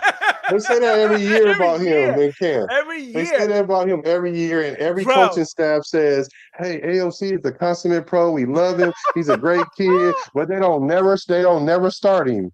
They don't never all these coaches that said that he's a good player or whatever, they don't never start him though. I mean, like, guess what? I would believe it. I would believe it if somebody came out yesterday and said OAC is running for president. I would believe it. And we're not even talking about Cortez. We're talking about actual. I would believe it because apparently that man can't do no wrong. The only thing he cannot do is run in the pocket. If you can't move in the pocket, I just don't know. And not get hurt. And so it says AOC went to Arrowhead on Christmas Day and played Santa Claus. Did AOC do that, or did the Raiders do? I don't even think AOC played that good that game. No, that's my point with AOC. It doesn't he had matter. He had like 60 yards or something like that. What are we talking about? He's going to win you one game that's going to make you go, fuck, he did it. I cannot believe he did it. You might be like, but he didn't do anything. But it's like, yeah, so it was AOC. He did it. Doesn't matter what he did, but he won. So he will always give you that. But I mean, no. Look, maybe he's faster. Maybe he slimmed down and now he's faster.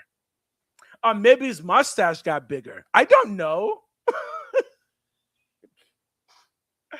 he's a career backup. Yeah. Look at this. So he went 9 for 21 for 62 yards, no touchdowns, no interception, 50.3 QB rating. See, Yo. this is what be making me mad about the AOC conversation, because it sounds like I'm a hater when I'm like, y'all can't tell me that y'all really feel confident with a quarterback throwing for 60 yards, 9 for 21, no touchdown, no interceptions, and y'all think he a Kansas City Chief beater? Yeah, here's what I'm gonna say about that. I'm gonna answer for the people. Okay. I gotta hear this. There was one other guy who, for some reason, just winning. He sucks. This man can't play football. But you know what? It might have been Jesus, because Tim Tebow just won football games. I don't know how. He just kept doing it and doing it. All I'm saying is AOC in a pinch will win you a game. How does he do it? He only had 9 completions. Well, guess what? Still won the game. No, he was the starting quarterback that won the game. He didn't win nothing. He didn't get no completions for 3 straight quarters. Now the Tim Tebow thing, it might have a little to do with Jesus, but the thing about Tebow is, you knew though when it got down to like 2 or 3 minutes left, it was going to happen. Whatever the it was, you knew it was going to happen. AOC almost has that same thing too. Though. AOC almost has that same thing too, where he's not as consistent with it, but if you give him like good enough space, give him like a 5-game space, and AOC is gonna pull some rabbit out of a hat and make Raider Nation just lose their mind and think that he is the next great Raider. Look, he could be the next Jim Plunkett. We never know. He could be late career, wins 2 Super Bowls. Speaking of Plunkett, that's AOC. AOC could just mess around and like 5 years from now win 2 Super Bowls back to back. That's AOC, you know. Nutty Raider Nate, what's up with my brethren? He says, Locky Toss is an animal, though. We get him going, it's a wrap. I agree. Yeah. I agree. We get him going, it's definitely a wrap. I still think he needs 1 more year at least. He needs to slim down. 370 something is actually too big for the NFL. He needs to slim down. And I think the plan is to slim him down to around 350. Yeah, you made a good point about that our last show. So good question. Send them in. So another, let's say another person that I'm watching for in camp is Dalton Johnson. The other safety that we brought in. Okay. He's another person that's not gonna probably blow off the map this season. Is gonna be like a Locky Tossy type thing. Like 2 years from now, he'll be like him and Stooks will be back there.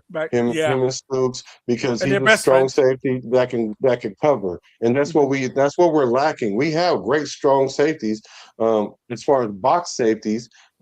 Although Paul Miles is a little bit better in coverage in the strong safety area.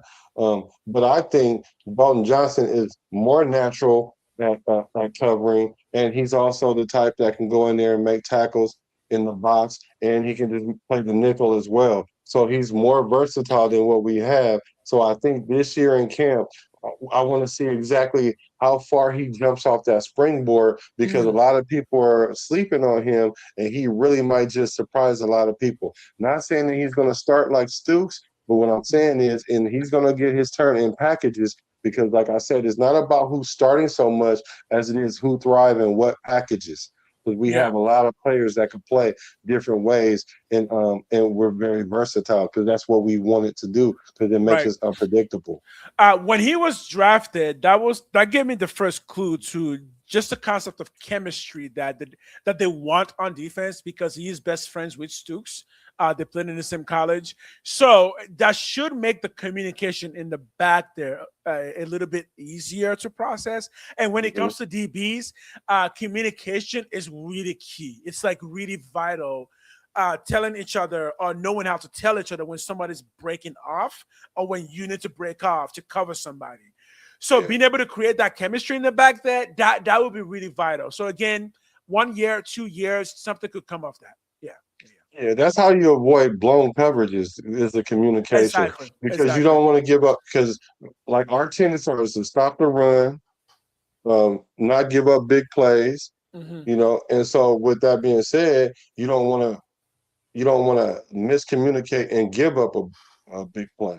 Yes, because if you look at big plays on defense, that happens to defense. Generally speaking, it is generally because of miscommunication. When you're talking about like big plays, so Yeah. again, I tell people this, and this is one of the coolest things that I can think of. In the NFL, going deep is not the game plan. That is a hard game plan because you really need the defense to kind of mess something up. That's why, again, spectacular plays are spectacular plays. Same thing for like baseball. Really big home runs generally happen when somebody's playing really, really well. Somebody's messing something up. Yeah. So if you can get those two kind of communicating well, there's something there. I can see something there. Who you got? Who you got next on the I'm gonna stick on the defensive side, and I'm gonna say Nakobe Dean. Ooh, I like that. Because for me, that. yeah, because for me, he was my number one. He was actually the person I was hoping the Raiders would bring in before they did. He was my number one target because of what he can do when it comes to blitzing, which is just creating pressure.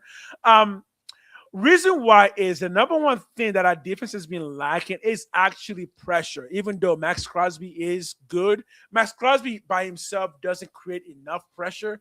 So the number one thing we've been lacking is somebody to create extra pressure to just make the quarterback throw that ball just a little bit quicker. That will help the defensive backs get those interceptions. So yeah, I'm hoping Nakobe Dean kind of flashes this year and takes his game up to the next level.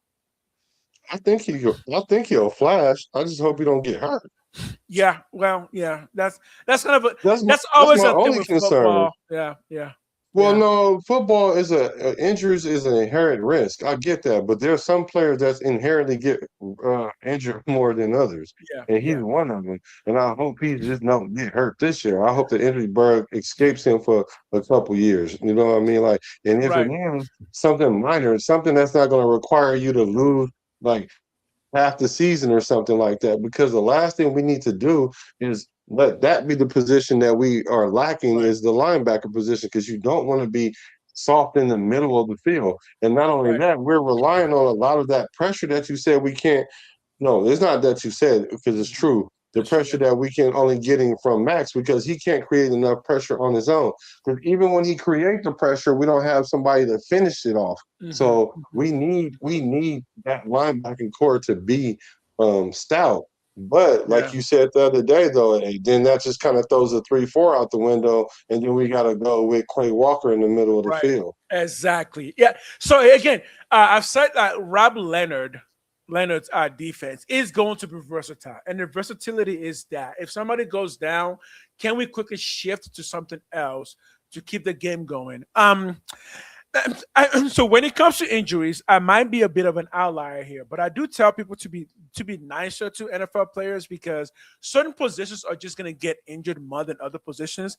Linebackers is kind of one of those, especially when you're Nakobe Dean at 239, doing a lot of blitzing. Like in a lot of the NFL plays, Nakobe Dean literally takes his entire body and rams it into somebody else. Like those things do invite injuries more. So I would expect Nakobe Dean to miss at least 3 games a year. Generally speaking, that's kind of what I would say. He's going to miss at least 3 to 4 games a year, just battling some kind of injury. It's hard for defense, man. The injuries happen in defense because people are running into you. You're running into people. Heads are bashing everywhere. Legs are twisting. It just happens. But hopefully, no more than 3 games missed, and then combine that with other linebackers. And I've said this before, and I'll say it again. Coons, you are a linebacker. Get your ass back there and be a linebacker.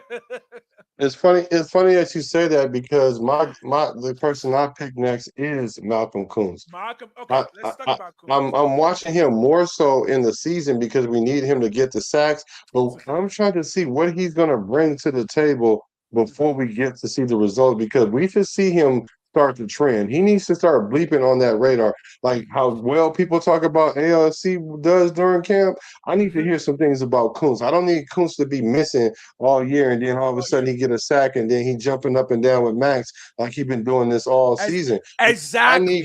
I need Kuntz to show up from the beginning, from the rooter to the tutor, because we didn't already gave him 2 prove-it deals. We need something for that return. I don't care if it's only $10 or $11 million. I need some return on that. Brother, you're speaking fast because here's the thing with Kuntz. I don't know how at the end of every year, everybody keeps talking about him because you're just like, where was he during the season? Oh, you saw that one game. He got like that 1 second. I'm like, oh yeah, I guess he did. But then he disappears for so much of the season. So I'll say this again. In a 3-4, having a 240-pound wheelbacker or sandbacker is perfect because you don't know if he's going to blitz or if he's going to go into coverage. And I think something like that for Malcolm Kuntz would work much better than a defensive end in a 4-3. So just that predictability with his speed, that could really work in a 3-4. Yeah, he's a where's Waldo. So we have a question. Here's the question. Do you believe Max trade rumors? And you know this. I'll let you go first. Okay. Well, so you keep seeing it. No matter whenever you hear anything about the Raiders right now, you keep hearing the trade rumors. And I think the thing that is doing to us is it's keeping us somewhat divided because there's some people like I saw like I love his play on the field, but I don't trust him anymore. You know what I'm saying? I want to keep Max, but I don't trust him anymore. Like we're confusing the business side with him personally. Like that was a business decision that he was doing. And it's different when other players come out in press conferences and say, "Hey, I want to be a starting quarterback," knowing that you're not going to be a starter here. Like, I mean, like you're talking above the shield now because you're talking above your role. And so same thing with Max. If you don't want to be here, people are like, "Well, we don't want you here." But I think it was more of a business thing than not. So to answer your question, do I believe in the trade rumors? I believe there's a lot of people throwing stuff at the wall, but I don't think the Raiders are hearing it. I don't think Max Crosby is hearing it. I don't think he's going to be traded by the trade deadline. I don't think he's going to be traded, period, because he got spooked in this last situation. And you know, like I just said, you don't look a good horse in the mouth. And fortunately, he was able to land back on his ideal situation because all he wanted the Raiders to do is look like we were trying to do something. Now with the new coaching staff, now with the upgraded offense, now with some defensive pieces more than just him. Now he can play comfortably knowing that at least he gave it his best. He wants to be legendary. He wants to be Hall of Fame. He knows where he at right now. He's not Hall of Fame. But he want to at least trick himself into thinking that I'm trending that way. And if he knows that he wins the Super Bowl with the Raiders, he's going to the Hall of Fame. Here's my thoughts on Max Crosby. I think Max Crosby is the perfect NFL diva. Here's what I mean. He's a diva off the field in a good way. Like Max Crosby is excellent at separating football from business. Because if y'all don't know, Max Crosby, his entire personality is business. Like he's using his name to build businesses all around the world, including showing up at things like UFC and whatnot. But when it comes to the field, Max Crosby is just a football player. So that's the good thing. Max Crosby will never be a troublemaker in any sense because he knows how to separate football from its outside life, including being a rapper. Yeah, Max Crosby is a rapper. Is he a good one? He's decent because he's Max Crosby. He will take whatever his heart is into. He will put all of his heart into it. As far as trade, does he want to be traded? I think Max Crosby is okay with whatever happens in that regard because, again, I think he's built enough cachet so to wherever he goes in the NFL, he's still going to be Max Crosby. Does he want to be a Raider for life? I think if the opportunity comes that he is, he'll take it. But if he gets traded, he's also okay with that. So do you think he's gonna get traded though? I think the Raiders. I think the game plan is okay and not is okay with or without Max Crosby. If they get a good offer, like 2 first, they will do the trade because they already had a game plan. Because you all remember, the idea of trading Max was during the free agency, meaning the coaches already had an entire plan for what would happen if we lost Max Crosby. I think if Max is not there, that plan still remains because I've said this before and I'll say it again. I'm not so sure how well Max is going to fit in a 3-4 defense. I'm not. I'll say it again. They were willing to trade him, and there was a reason for that. And I think part of that reason is we can survive without Max Crosby. We can still put the defense on the field that will be competitive without Max Crosby. So Yeah, I don't believe that. I don't believe we can survive with Max Crosby at all. I think if we would have had, if Max Crosby would have got traded, and this is the defense we tried out there, oh yeah, we in trouble. We in trouble because we ain't gonna have, we would be in trouble for real because okay. there's nobody on our defense that you would have to try to quote unquote double team or scheme. Like Yeah, in a 3-4, Tunker Hemingway would be that person. that's where we going with that. So that means Yeah. our defense is pivoting on Tonka Hemingway. Yes. Yeah, In a 3. yeah, we would be No, in no, trouble. Like I said, we right, would right, be in trouble. right. Let me And explain I'm that. not saying, and I like Tonka. I really like him a lot. But what I'm saying is, if I'm going into the week, like, all right, how are we gonna stop this defense from ruining our offense? And they say, all right, well, let's start with Tonka Hemingway. I'm gonna be like, what? That's where we starting at? Oh yeah, no, I can give That's you a where we scheme for starting. that. Yeah, I can give you a scheme for that. So Yeah. Tucker Hemingway would be a defensive end in a 3-4, not a tackle because it's 280. But him being 280 next to Quiddy Pay, who's up to 265, you will have enough strength to be able to contain both the tackle and the guard so that you can blitz people in from the backfield. So again, the point there is Tucker Hemingway wasn't a scrub, right? Last year he showed some flash. With his size, in a 4-3, he would be a defensive tackle, but in a 3-4, he becomes an end. As an end, he can do something. Because again, remember, Max Crosby wasn't Max Crosby until he became Max Crosby. He was a 4th-round pick that nobody even knew his name. He worked to become Max Crosby. I think given the chance, Tucker Hemingway will show enough to be good enough as a good replacement in a 3-4 defense. Again, it goes back to this. Why were we willing to trade Max Crosby if we knew we couldn't put up a good defense without him? I think that says that, yeah, no, the coaches knew they could, and that was the plan. Okay. Now, so here's the thing. Would we have drafted another defensive end, though, with that pick? That's another question. Yeah, that's a good question. Yeah, would we have drafted a defensive end? Or a linebacker? Or a linebacker. Yeah. That's a good question. And the answer probably should be yes. Right? Yeah. Because it has to be somebody on defense. So, but the thing about now, I don't think that even if a team offers 2-1s which they're not, we're not. I think it'll be like a first me. and a third. I think it'll be a first and a third. I don't think we would trade him. And not only that, I think although he doesn't have no trade clause, I think that he's built enough cachet with Spytech that if he doesn't want to go there, they're not going to trade him. And because he had enough cachet to walk in there and say, "Look, I saw a comment when they show you who they are, believe them." That could apply to the Raiders too.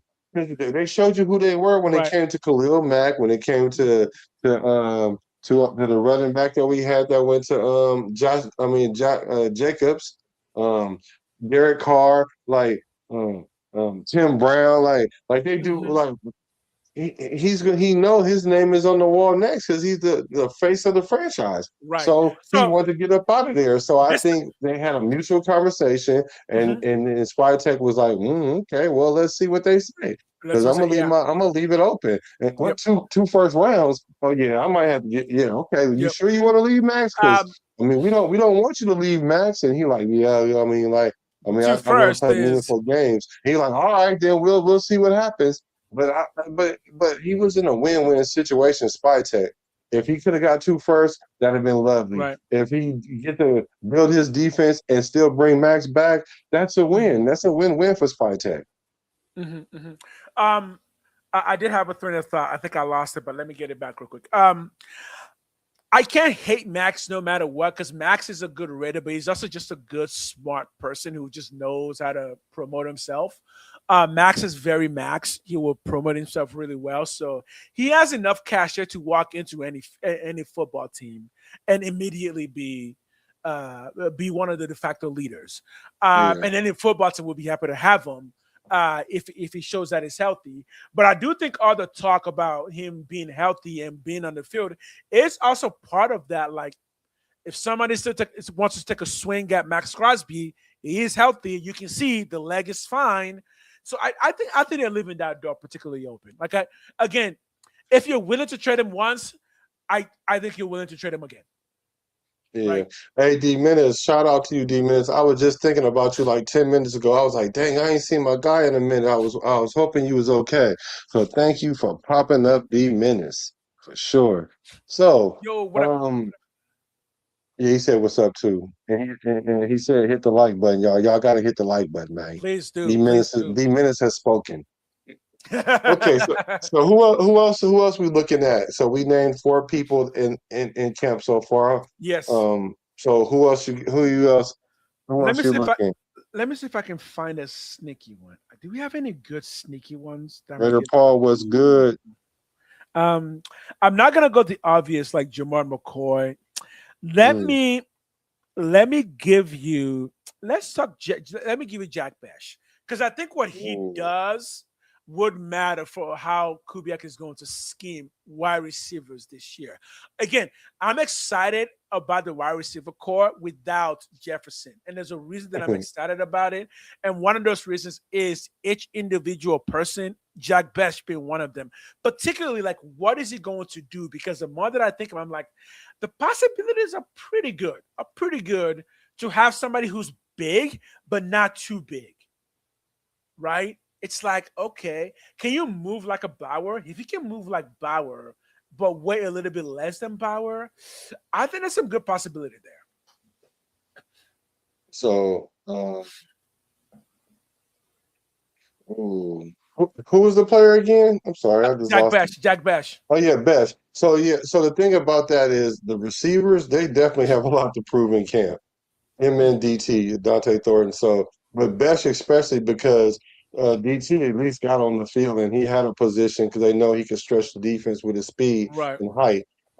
Besh was like, why did we pick him? That's what everybody was like, why did we pick him? He can't even create separation. And I'm like, yeah, all right, whatever. Y'all keep saying that. But I see he got 20 catches with over 200 yards, over 10 yards of reception. We just didn't use him enough or right. And so I don't know what we got out of him. But this camp, we need to see what we have out of him. He's bulked up. A lot of people keep trying to put him at tight end. Okay, granted, if you even want to use him as somewhat of a tight end-ish type guy, then you know Kubiak is going to scheme him to be a weapon. So I'm going to see where's the jump. Yeah, we need to see the jump. I haven't heard the tight end, so that's good that you brought it up. But if you're thinking tight end, for anyone who's thinking tight end, he doesn't need to be a tight end per se, but he could be a wide receiver in a big package where both Bauer and Mayer are out there, and he's also out there just to really show that this is the strength package. We're coming in here to knock you in the mouth. But because he can create some separation and he is pretty strong, you can still audible in those situations to a pass. So those are kind of making me excited. Like, what big package is some things that he can do. You can even motion him in a big package to be a fullback, right? Because tight end I don't see, but a fullback for a handful of plays with the motion from the receiver slot, I can see that happening. Yeah, or even bunch formations or condensed formations where everybody's close in and they got the bench on the outside, Yeah, So I think when people see receivers who don't create separation, they necessarily think it's because they're not fast. But there are ways to help receivers create separations. On most NFL plays, you're trying to use players to help other players create the necessary separation. So in a bunch formation, the separation will be built in because the DBs are gonna have to be like 5 yards in front of 3 receivers, trying to figure out who's going where. In those situations, you can give a bash a really quick slant that will create just enough separation to potentially get 6 to 7 yards to 10 yards and a first down. So I said last time that he could be a possession machine. that's what I see him as, a good third down wide Yeah, receiver, possession. exactly. And like you said, if you line him up in the formation where it's multiple wide receivers, it's not going to be a man-to-man type thing. They have to run a coverage. They might run a box coverage because when you have 3 receivers, all they're going to do is like intertwine with each other just to get you caught Just up in the wash. exactly, So they all automatically play zone. So there is the exactly. separation right there. All you got to do is, like you said, quick slant, go run to the stick route, run a option route, whatever, along with the other routes, and you will create separation. The separation is already there. So I do like that. I do like him coming in. I do think he's gonna make a drastic jump up from his 200 yards to like 400-yard receiver this year, and I'm looking forward to see that jump. And if not, then we know what he's probably not going to be a Raider that much longer. Right. And the thing when it comes to separation, especially wide receiver, especially big ones, is that separation doesn't need to mean 1 or even 2 yards. Separation could just mean that the ball is coming and you are facing the ball and the DB's behind you, meaning that you're going to catch the ball. He's just going to take you down. But if it takes you down in the first yard line, first down is still a first down. That's the excitement of a Jack Bash. And because of his size, he won't be easy to take down by corners. So, yeah, that's something to be excited about. Yeah. D-Miz, I hope everything is good. Welcome back, brother. Raider. So my guy, the guy that I'm looking at this position for camp is Caleb Rogers. Caleb Rogers, okay. His name keeps popping up. I mean, they said he's taking JPJ spot. They say he can possibly go and take Burford's spot. And he's only been in the league for 1 year. This is his second year. So and this is second year, and we need to see where the jump is with him. It was between him and Grant, but you kind of eased my mind with Grant with the reality of it, of the position he's trying to play. He's just not big enough to play that position. Right. But Caleb Rogers, I can see why now he's the one that's in play to get a position. So he's the person I'm going to watch to see, because he has somebody on his back, Trey Zoom, that's probably trying to leapfrog him and get into the starting position, or at least be the 6th lineman, the first one coming off the bench. And Caleb Rogers got to try to earn him a position right now. Otherwise, he's going to end up losing his position because he's arguably the 6th lineman to come off the line. Become the first lineman to come off the bench. So I'm curious to see what he does and see how he reacts to the pressure or the competition, actually. That's a crazy thing right now about the offensive line, that we don't even talk about it anymore because it's just how offensive line works. We have guys like Dalton Wagner on our team, by the way. Right. You guys remember Dalton? You know how many offensive line we just have that may never become anything? So the fact that we're talking about Caleb Rogers in his second year, that does say something about his ability, right?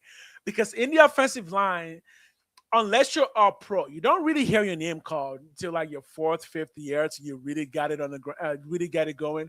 So the fact that they're already talking about him and building a segment around him with the team, because it does appear in some segments for the Raiders, like commercially, that maybe tells me that, whatever we're hearing isn't necessarily all hype, that there might be something legitimate there. At least there's some real competitiveness there.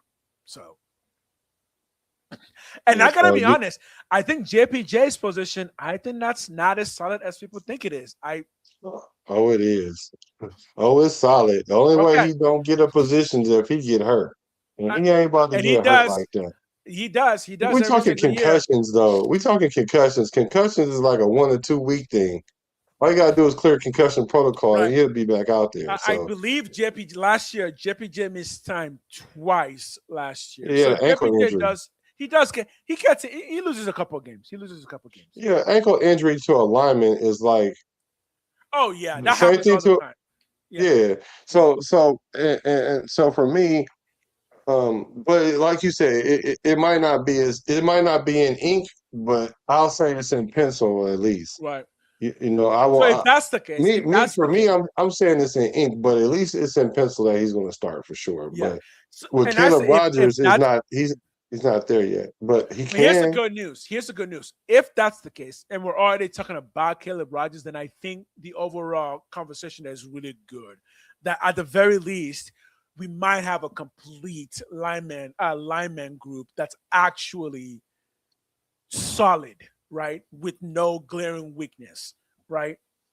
Hopefully. Hopefully, Yeah. right. No, Because but it looks because even definitely better than last year because we was just exactly. plugging in anybody that could. Have you ever played center? No. Do you think you can play? Yeah. All right, you could go. You can play center. Because again, Charles Grant, even he could potentially play guard. He might be too smart for tackle, but Yeah. he's got the arm that he could potentially be a good guard. All in all, as long as we get that one more, because there's really one more position that we don't really have a place for, that's left guard. As long as we get that, we might actually have a top 10 O-line group. Yeah, I We got us being at actually least might. top 15 We for actually sure. might. Like I Yeah. think we could be top 15, like especially the way we gonna run the ball. Yeah. Yeah. That's gonna make our Exactly. numbers jump Exactly. up just because Exactly. of that alone. Exactly. And the only thing that could derail that is injuries. But again, be nice to your football players, especially linemen.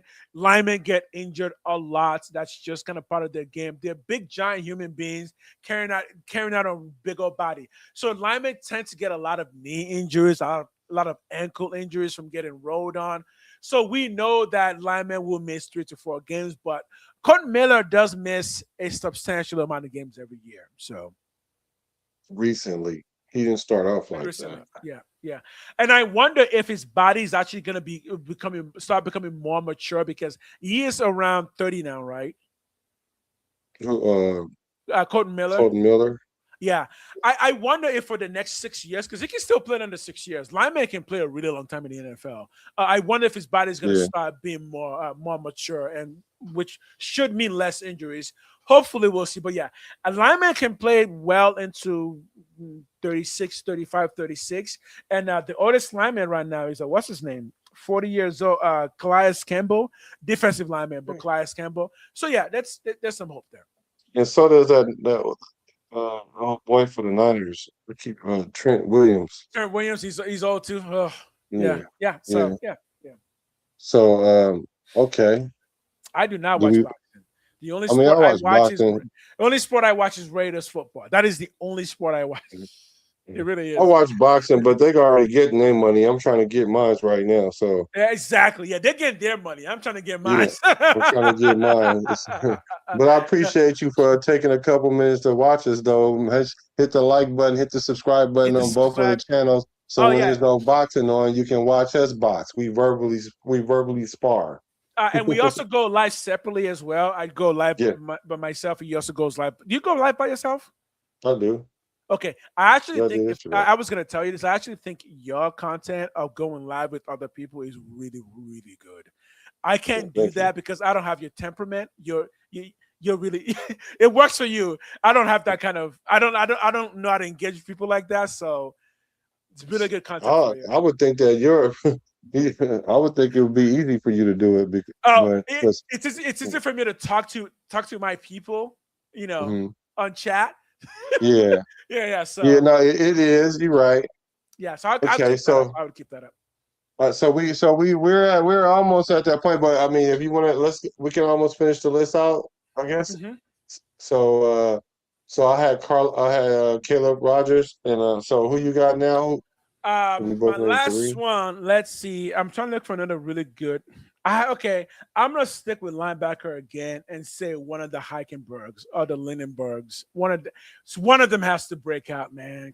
Either Tommy or Cody, one of them needs to give us something else.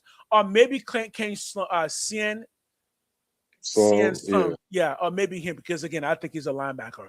Somebody needs to break out there. We need one of those white boys to be Bill Romanowski for us. You know what I I'm mean? glad you said it. I need a Bill Romanowski. I'm so glad Come on, you said Tommy. that. I'm so glad you said that because Oh, I was trying to tell people when we had oh boy that was in that went to the Patriots. What's my man's Robert name? Spillane. Robert Spillane. Spillane. Yeah, see, we had two white linebackers. I was like, you can't have two white boy linebackers. You Dude, can't I'll have tell you two what. of The one unless they position from Penn State or something. one position the white boys still running the NFL that I would still trust in white boys on is linebacker. They they Yeah, will for they real. will take that head and run it into just Yeah, so I love them, but we need one of them that got I some need one of speed. them. I need a Bill Yeah, Romanowski back. You remember Bill yeah. Roman, I Romanowski? like a That Bill dude, Romanowski guy. that man was crazy. Yeah.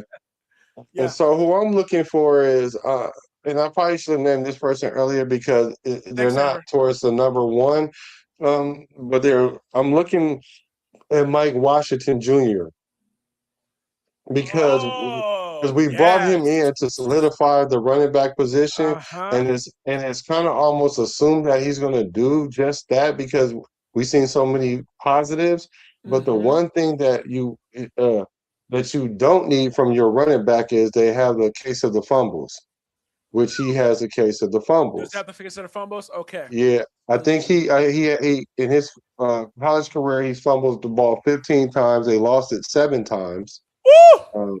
Um, so he got half of them back, a little bit more, so he got lucky. But it's the fact that the ball left your hands, like that's an issue. And I've literally heard them tell him to keep the ball high.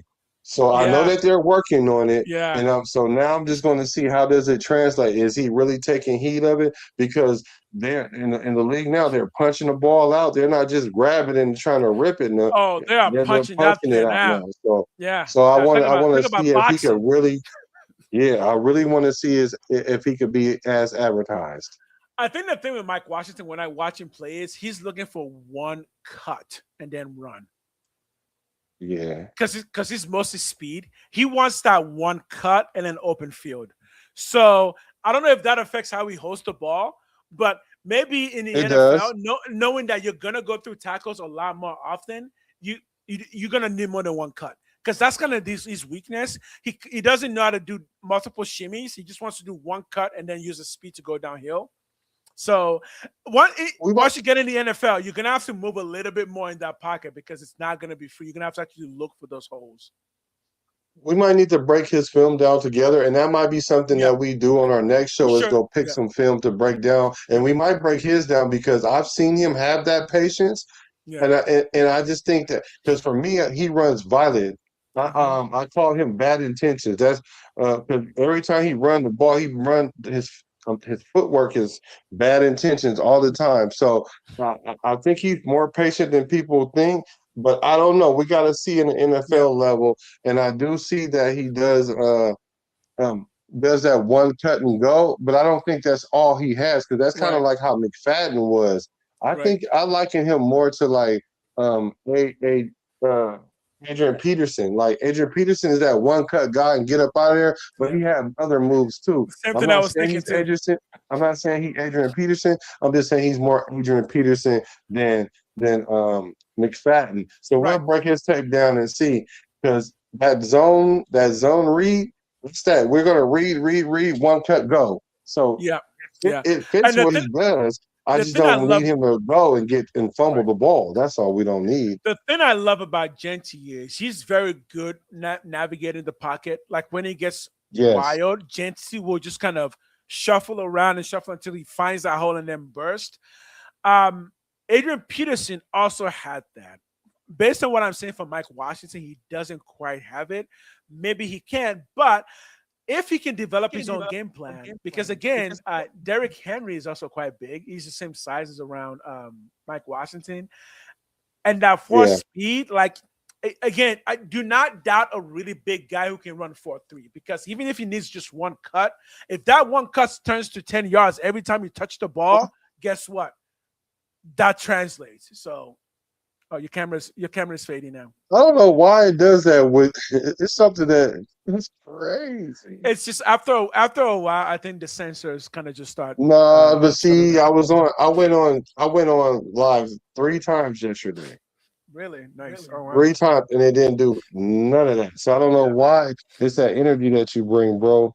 Let's answer these questions. So Amber, you say you haven't heard anything about Genty. Wait, let's answer this first. Most No, excited. go ahead. You go ahead and answer that about Genty. Go ahead. So you haven't heard anything about Genty? Yes, that's because Genty is solid. Genty has got his own team outside in the offseason. Genty has an entire team that trains him, all of that. So you won't hear much from him because he's all about business. He does have a YouTube account that he does stream in for people to engage with him. But no, Genty's all business. He's all about football business. So in the offseason, he goes off, does his own thing, gets all of his training. And when camp starts, you'll start seeing that Genty face. So yeah, don't worry about Genty. He's good. He's gotten stronger. Genty came into the league really strong, but he's gotten a bit stronger. If you see his body, he just looks a little bit more stout. So yeah, I think Genty's ready to go. I think Genty is chasing around 1,200 yards this year. So, Okay, let's answer these questions real quick. Let's see. Thank you from Arnie. It says, question, which player are you most excited to get extended after a final year? C, Kuntz, Tucker, Mayer, Butler, Booker. I would say Tucker and Mayer will get an extension. Yeah, I could see that. Because neither one of them can get a 50-year option. Yeah, Tucker and Mayer. Yeah, the most excited, yeah. AOC, I mean, AOC no, maybe Kuntz, just because Cousins will be gone. Kuntz better do his. He better. No, just know with Kuntz. He got to prove himself to me. Butler and Booker, them are the 2 guys that really need to prove themselves too. Like, here's the thing, though. Even if Kuntz does well, it doesn't mean the Raiders are going to extend him. Somebody else may just pay him more money. Mm-hmm. And that's the thing with Kuntz because he hasn't gotten a first big deal yet, and he's 27. So he's likely to go for the most amount of money that he can find. Whereas somebody like Tucker or Mayer are likely to stay with the Raiders, depending on how well the team does, to try and chase the next thing with the Raiders. And I think Kuntz is just going to go to another team. Yeah, but my answer to this question is Paul Malu. He's in his contract year, and I'm really excited to see us extend him. Yeah, I don't think he's coming back. A lot of people don't. Yeah, I don't think he's coming. I mean, I would like to see a way he comes back, but he would have to break out. And that's the thing. Like, even if he breaks out again, would the Raiders be willing to pay someone that they've seen for the past 3 years have a breakout in his contract year? Or will some other team who doesn't know him as well just give him way more money? Right. Yeah. So. You're right, Amber. The camera is, hey, won't let me be great. Here's another question. Which player on defense will be an X factor? You want to go first on this one? You can go ahead. Mine is pretty simple. I think Nakobe Dean. For me, he's kind of my top target this year. I think how well the offense does in a shocking way, if it's going to be like, wow, this defense is shocking, it's because Nakobe Dean is doing incredible things. What about on offense? On offense, X factor. Give me a quick. Let me think. I think on offense, I would say it comes down to our guards, both guard position. Depending on how well the guard position does will determine how many yards Genty is getting. So I think whoever's starting at left and right guard, that will be the X factor. At the end of the year, we were going, whoa, the guard player was exceptional, and that's why Genty has so many yards.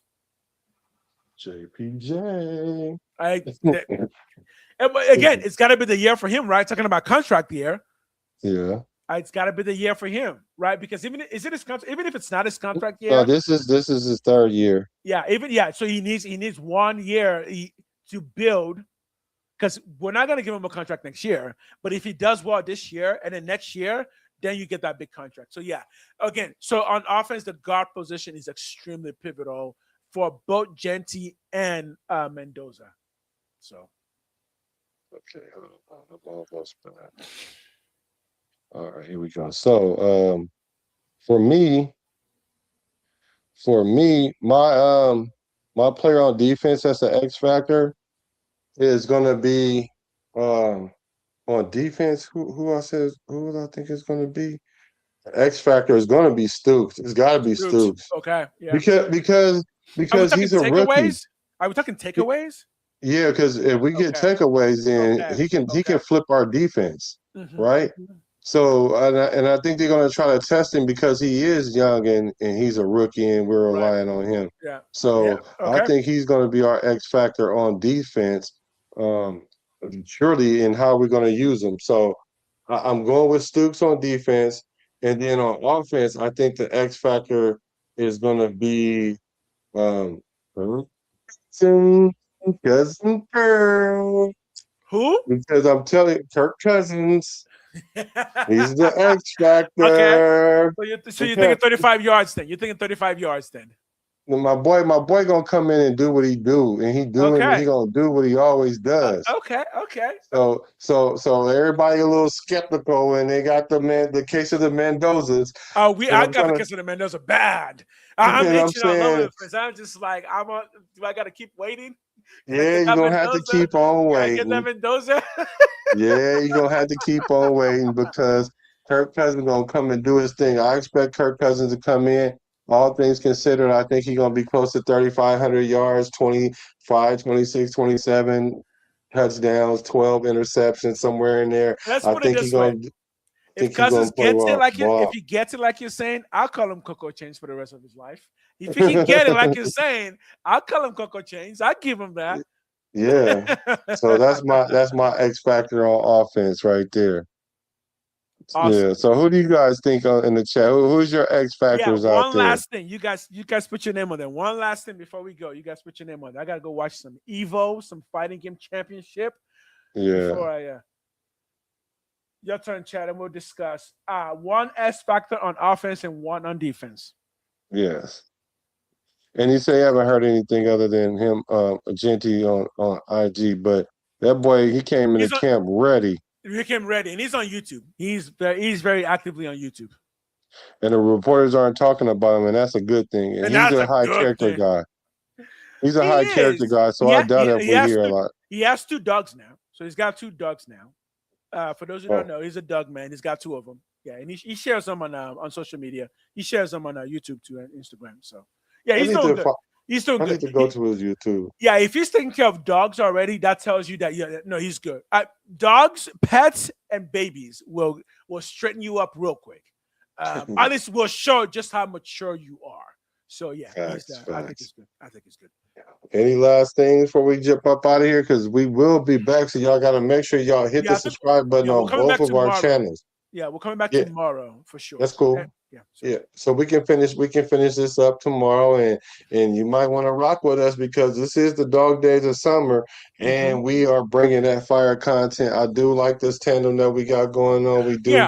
We're both from the Bay. That's why we call BayBoys. I mean, like we both have the same upbringing. We kind of understand each other. We've been rocking with the Raiders since I've been rocking with the Raiders since 1996, right? And I grew up in the Bay in Oakland, so yeah, it's just in our blood. So it's a real thing. So we appreciate y'all for definitely hacking in. Please keep liking, keep subscribing. It's hard to grow a Raider channel because sports channel on YouTube is hard to grow because of the big channels still kind of have it like ESPN and all those guys. Yeah. But we do more authentic, more grounded content for fans to enjoy. So yeah. So if it's nothing else, if there isn't anything else, we appreciate y'all because I'm a Raider from the Bay to LA to Las Vegas. I'm a Raider though. All right, man. You guys have a good day. Have a good weekend. If you're going to church tomorrow, do some praise. Pray for your boys. Let's get it. 1 more month. NFL season starts. That's right. I'm a Raider from the Bay to LA to Las Vegas. Recipes to Al Davis.